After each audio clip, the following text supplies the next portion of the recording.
ताला अलैहि वसल्लम के प्यारे दीवानों, इससे ये बात अच्छी तरीके से समझ में आई कि अल्लाह के रसूल सल्लल्लाहु अलैहि वसल्लम के इस फरमान से सिर्फ भूख और प्यास से ही बचने का नाम या अमल ज़ौजियत से बचने का नाम ही रोजा नहीं है, बल्कि ये रोजा हमारी जबान का भी है, हमारी आंखों का भी है, हमारे हाथ का भी है, हमारे पैर का भी है, हमारे दिल का भी है।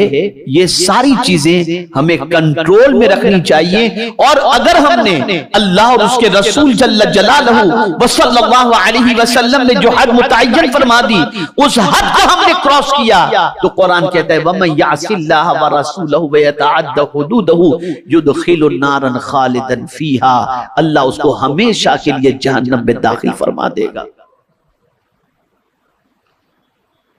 मेरे प्यारे आका सल्लल्लाहु तआला अलैहि वसल्लम के प्यारे दीवानों,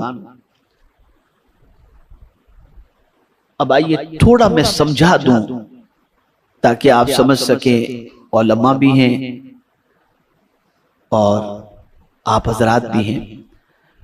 कुरान मुकद्दस में रोजे के हवाले से फरमाया गया, जिस लफ्ज का इंतखाब हुआ वो है सौम या सियाम।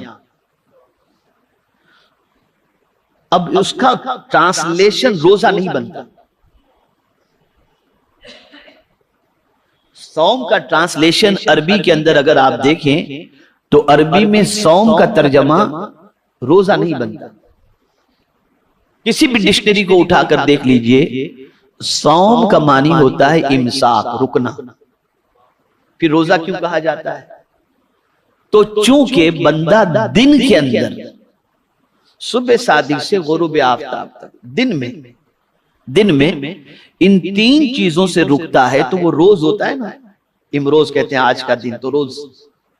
तो इस वजह से इसको रोजा कहा जाता है, इस वजह से। वरना सौम का मानी जो है ना, ये रोजा इसका मानी बनता ही नहीं। अगर रोजा इसका मानी बनता है तो फिर रसूल आजम सल्लल्लाहु ताला अलैहि वसल्लम के हवाले से फिर क्या कहेंगे? सौमे विसाल क्यों कहते हैं, रोजे विसाल क्यों नहीं कहते? इसलिए कि आकाए करीम सल्लल्लाहु अलैहि वसल्लम तो दिन को भी नहीं खाते थे, रात को भी नहीं खाते थे, मुसलसल कई दिनों तक हुजूर ने कुछ खाया पिया नहीं।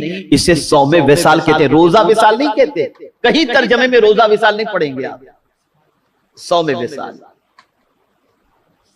तो सौम का मानी होता है रुकना, उसी की जमा है सियाम। तो क्या